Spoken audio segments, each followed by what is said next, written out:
The further they walked down the long hallway filled with flame and ash, the more she began to dread what they would find after they reached Tiffany.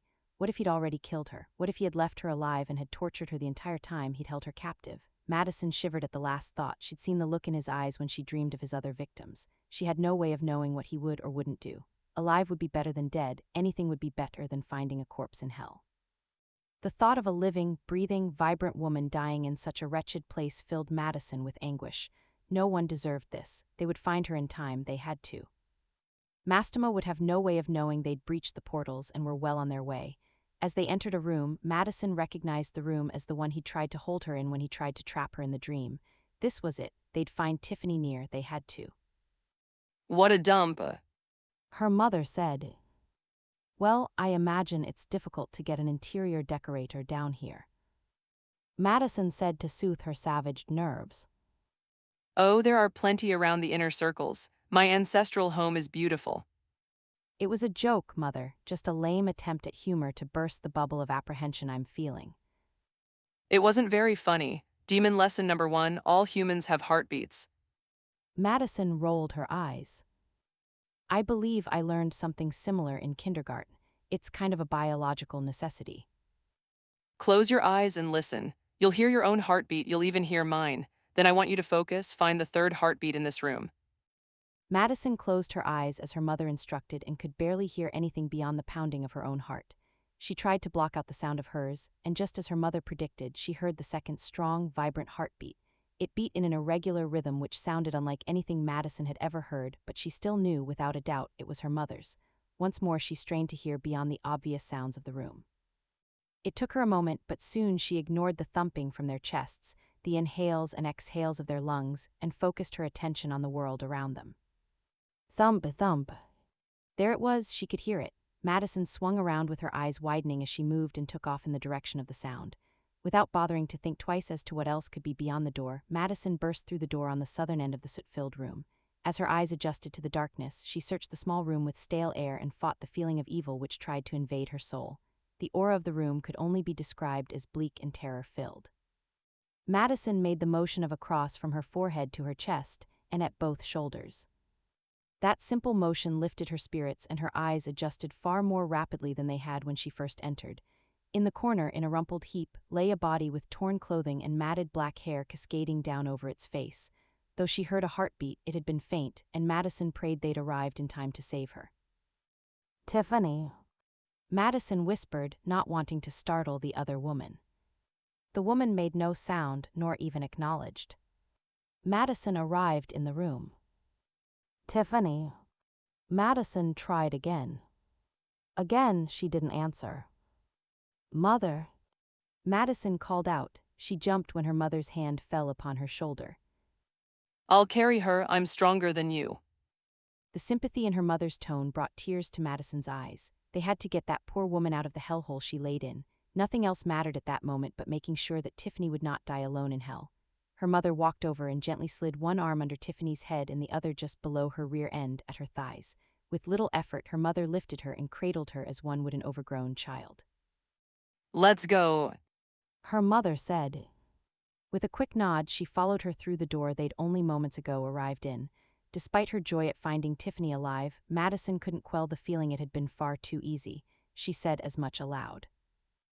I wouldn't have let you enter the room if there had been danger, Madison. I promised your father you'd be as safe here with me as you would be at home with him. I do not break promises, ever. When you are ready and should you desire, I will teach you the art of reading the trails people leave behind when they exit a room. Mastema left not long before we arrived. The bleak trail he left spoke of anger and frustration. He was not anxious to return. We had time to make our rescue. You got all that from an invisible trail he left behind? Madison asked. There is much you can learn from blocking out the distractions of life and seeing beyond the obvious. Now, let's go. Uriel promised me a caramel latte with whipped cream if I arrived back before they finished doing some Angel Boy errands. Somehow those words eased Madison's discomfort, and she sent up a few words of her gratitude that they found Tiffany at all. It seemed the more she found out about the supernatural world she'd been born into, the stronger her bond to the man upstairs became. It might have been dreams and heartbeats which guided them, but she knew he had a hand in getting them to that point. Do you pray? She asked her mother, suddenly curious where her mother stood on religion. You do pick odd times for heavy discussions. She replied. I know there is a God in heaven and a lunatic in hell. Therefore, I do not live on faith. I also know every living creature has free will, and I chose to turn away from the darkness and look toward the light. He gave me you, and for that alone I will fight for him until I no longer have a breath within me. Madison nodded because in a way it made perfect sense. The angels and the creatures of hell didn't have the luxury of choosing what to believe. They were born in a world where the only thing they had to do was open their eyes to see the reality of it all. Let's go home, Madison said. Together they walked through the corridors and hallways which brought them to their destination. Every so often a halfling would trail them. Madison had the oddest sense that they were protecting them and smiled at each one she saw. They grimaced back in what could only be described as a smile of some sort. As they reached the lobby that led to their portal, Madison took one sweeping look around. For all she'd heard about hell, it didn't strike her as the place where all dreams died, just where they'd been forgotten. Someone needed to come in and clean up the governing body.